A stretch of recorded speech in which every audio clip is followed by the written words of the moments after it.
Praise the Lord. Thank you, Jesus. Entering into the courts of the Lord with praise and thanksgiving. Amen. I don't know. Somewhere along the line, amen, Jesus, I totally lost my mind. Because, I mean, that's the only conclusion I can come to. Amen.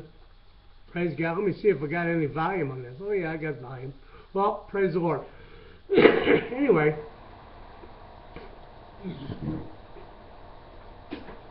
Somewhere along the line, I don't know, back 20, 30 years ago, I went right off the edge, okay, of reality, this realm, okay. I don't know how it happened, it just happened.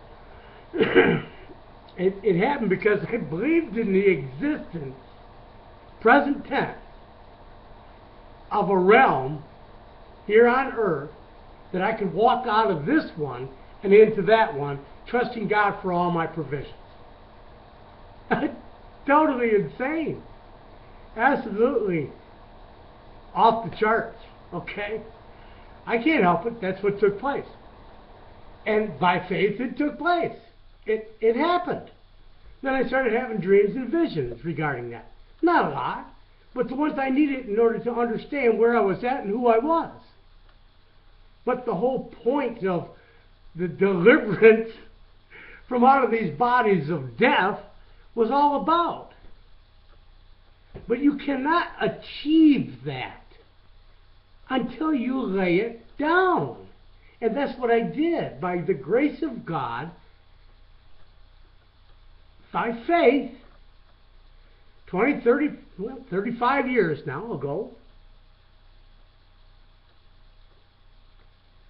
when the Holy Spirit came upon me in that shower, and the washing and the cleansing of that water, which I came to know and understand later on, was the washing and regeneration of the soul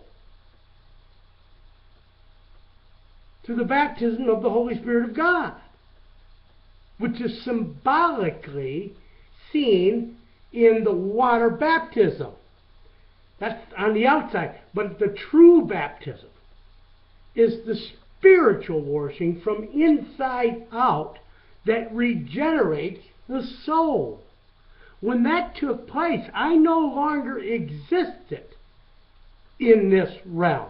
Though I be here, my walk was no longer in this world, nor in this life, but in the world and the life of the kingdom of heaven, of which we enter into through that baptism of the Holy Spirit of God. Now, the rest of the work that has taken place over the past 35 years is to transform this person, okay, into the likeness and image of Jesus Christ. In obedience and submission to the will of the Father. I don't understand what, quote unquote, most people call Christianity. That as a word doesn't even exist in my vocabulary. It's foreign to me. It's religious. It's symbolic. It's not the real deal.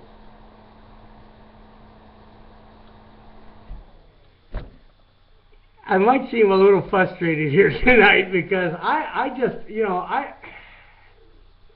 folks, I have been sharing this with people for 35 years. Not understanding why others don't understand what it is I had been given to understand, to see, and to know.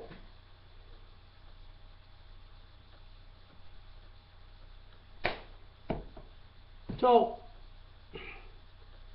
what is it? What is this void that seems to separate us in this life? Jesus told us, the Word tells us, there's a veil from the Holy of Holies. There was a curtain. This little curtain hung on a rod.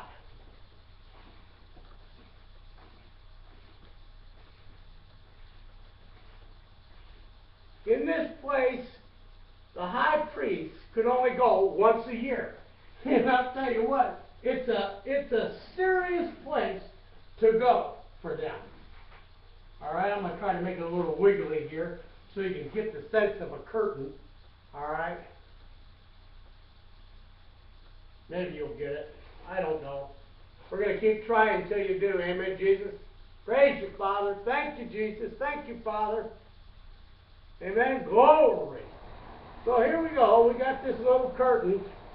All right. In the temple. Praise God. And in that place was the ark with the angels on it, the covenant, Aaron's rod, commandments, whatever. Okay? Once a year the high priest went in there. This veil was surrounded the Holy of Holies. Okay? This veil is known as the veil of flesh. When Jesus Christ died on the cross, amen, Jesus, this veil was rent from top to bottom, showing us that the way into the most holy place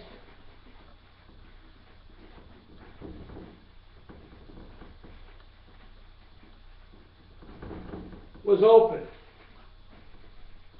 In other words, we were able to come out of these bodies and enter in to the kingdom of heaven through the baptism of the Holy Spirit.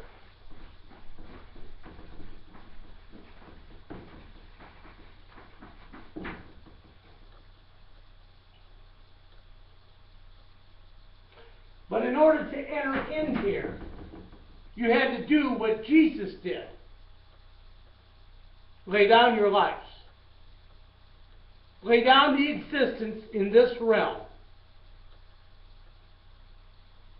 And all of the things that are of value to those who are in this realm.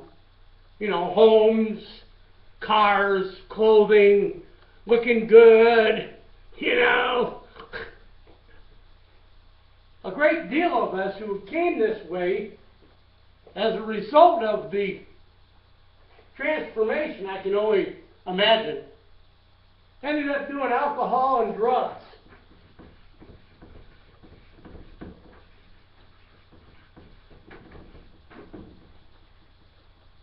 What I've come to understand is the only means by which we could get along in this world alone. Because we are alone. Few are they who enter in. Few. Because you're afraid, you're filled with fear of the unknown existence of the kingdom of heaven, which you cannot see. If you can't see it, oh my God, I can't believe in it.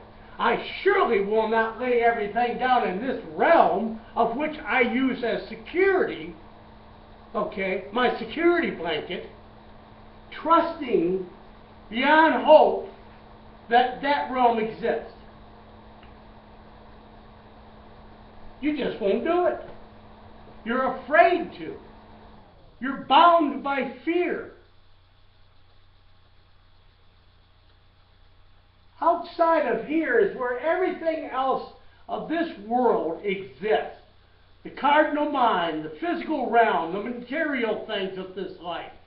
All of these things are earthbound cords which have attached themselves to you, this physical body, which is why the soul, which is It's in the darkness, in the sin and inequity of this world, this realm, the fallen nature. It wasn't just man that fell.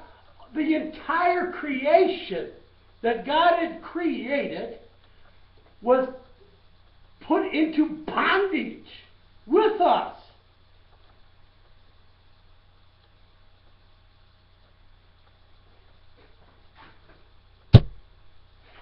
In order to transcend that bondage, we had to go to the cross of self-existence in the material, physical realm.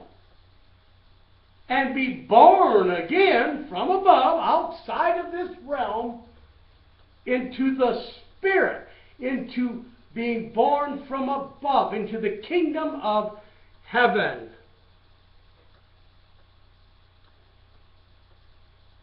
Know ye not that ye are citizens of the kingdom of heaven? If you don't know that, then you are not. And if you know that, then you are not bound by the natural physical world of materialistic, all of that stuff. You don't own it. It's not yours. It's given to you to help others with. It's an entirely different life altogether. There is nothing in common between the walk that you walk in the kingdom of heaven and the walk that you walk here on earth. One is self-centered, the other is other-centered, centered on the needs of others. That's the transformation that takes place in our lives. If that's not a reality, if you have not come to the point after 30 or 35 years, okay, especially that long, because I'm extremely hard-headed. It took a while to put the old man to death and to finally crucify this flesh so that I might enter in through that veil. Okay, it took a while for me. Some of you, if by faith it happened the very day it took place, the very day you received the baptism of the Holy Spirit, it took place. It just takes the transforming work to get us to the point where we believe by faith that we're actually walking in that realm, separated wholly unto God. There are so many things out here competing for us. The pride of life, the lust of the flesh, the lust of the eyes. A spiritual man sees all things spiritually. He looks at them from the perspective of the kingdom of heaven towards earth, rather than seeing them from earth to heaven. It's a reverse. I love you guys, but I got to tell you, I don't know many people on YouTube that are actually walking in the kingdom of heaven, or actually know that they are, or I don't know what happened for you guys when you received the baptism of the Holy Spirit, but that's what took place for me. Okay, and that's why Jesus had to die. He rent that veil of flesh so we could enter back into the kingdom of heaven and come before the throne of God. That's why He's our advocate in the kingdom of heaven. He stands with us. That's why His blood will cover them, okay, who have entered in through that veil of flesh, through the crucifixion of this flesh, the old nature, the old man. No longer being held in the bondage of those things. In other words, your love, the love of God that surpasses all knowledge, you are able to express and share that with anyone who comes along. It doesn't matter who they are. But you cannot find that relationship here on YouTube. Then a friend who sticks closer than a brother. My last experience, although I will not discount it as of yet because I have not heard back from her, was this Sister Ding, I think it is. Ding. Okay, images. Mama, it's spelt funny. Ding.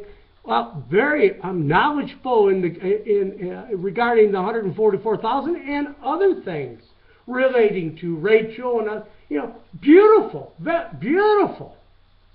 And immediately my ears are perked up, and I'm right out there with her because I had just shared with you prior to that of the work in the natural realm, which I consider to be under the law of God. So when I say, the law was coming forth, it was my way of saying there would be a natural human being, a witness to the testimony of what I had been giving and sharing with you for the past year. And I have believed and still do that this sister may very well be that witness. But that unity has to come. The oneness. Okay? People in the outer self or outer court, of which I have spoken to you many times before of, where two or more are gathered together in Jesus' name, there he is in the midst. I'm sorry, but that's not true. Not for them on the outer court. In his name means to be in the stead, instead, in place, in that place. It's positional regarding the blood of Jesus Christ that covers the life that has been crucified. These are the true witnesses of God. Ye are my witnesses. Them who what? Do the will of God, are led by the Spirit of God. They have laid down their lives. There is no other way around this, folks. You will go to hell holding on to the natural realm and the things in it. Because until you lay them down, you can't enter in. You just can't. So I don't know how you're going to work it out one way or the other, but you need to close up shop, shut the door, walk away from this life and this world, all right, and enter in. You got to let go of it all of it. You need to cry out to God and pray to the Lord that he help you to enter into the kingdom of heaven. And when you do, these possessions and these things and this world will mean absolutely nothing to you. They will be of no value. The only thing that will be of a value to you is coming together with another who's done the same. That's the only thing. Because when they come together, these are those witnesses. I was sharing with Sister Den, or however you pronounce it, okay? Because she had mentioned about the transfiguration in one of our communications. And to me, that is the transfiguration. When the two with Jesus, okay, are seen.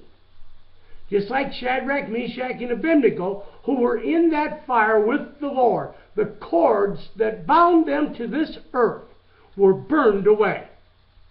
Because they had been bound. You are bound, hand and foot.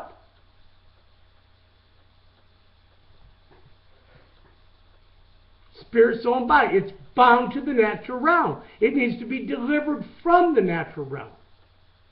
And when that fire of the Holy Spirit of God, which is about to come upon, amen, Jesus, in that casting into the fire, which I believe is tribulation. I believe that's the fire that's coming. Now, there are ministers of fire, as the sons and daughters of God, who will begin to start to come forth with this message, because they come down from Mount Zion with healing, deliverance, restoration. What are they restoring? The kingdom of heaven on earth.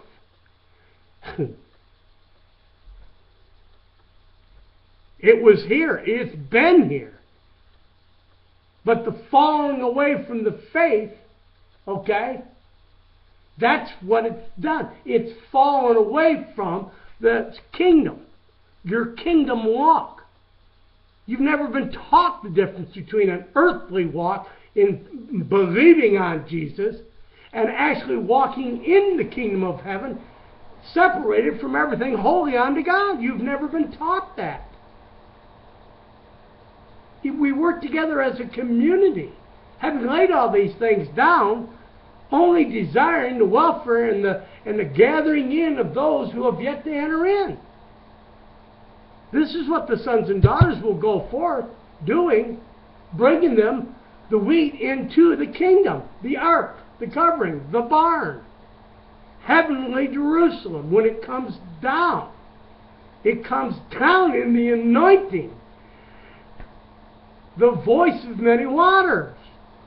That's what the picture is of 144,000 who come down from Mount Zion, the heavenly spiritual mountain, heavenly Jerusalem coming down, the city of God.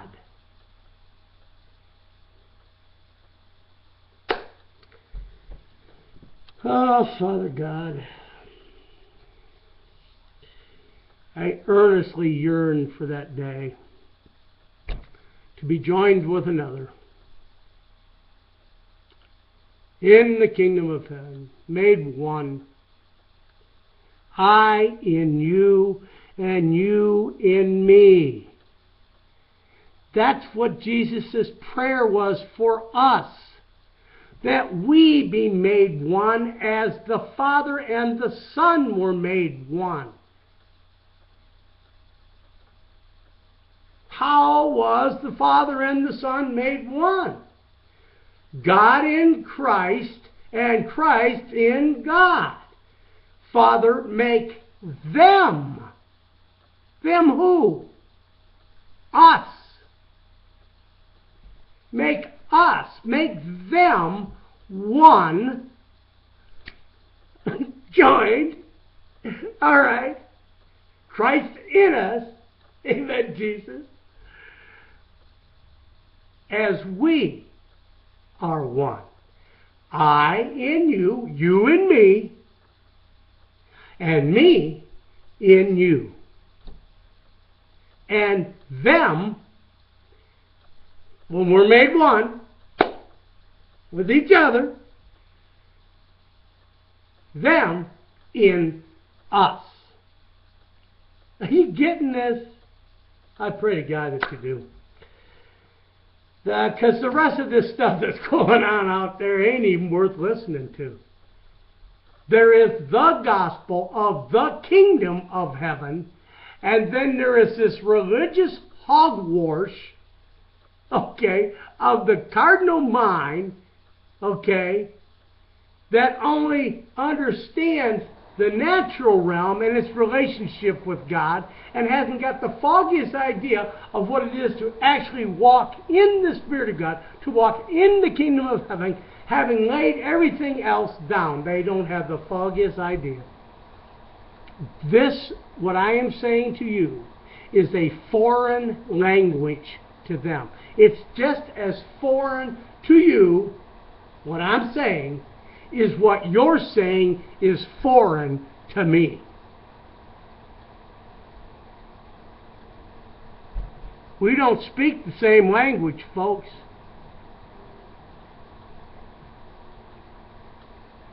If we did, we'd be breaking that bread on these comments.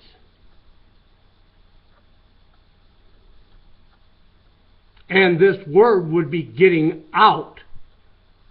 Told you. You're going to sit here and continue to refuse to accept the work and the will of the Father taking place right before your very eyes. And sooner or later it's going to be too late for you to do anything. When He that is perfect comes, when the Son of Man returns, shall He find faith? If you do not have the faith to believe in the return of the Son of Man, and I am not talking about the literal coming of which Jesus appears before the eyes of all men, the children of darkness, and they see him in the natural realm. I am speaking of him who comes as the risen Lord in the spirit of the anointed Word of God, Christ in us.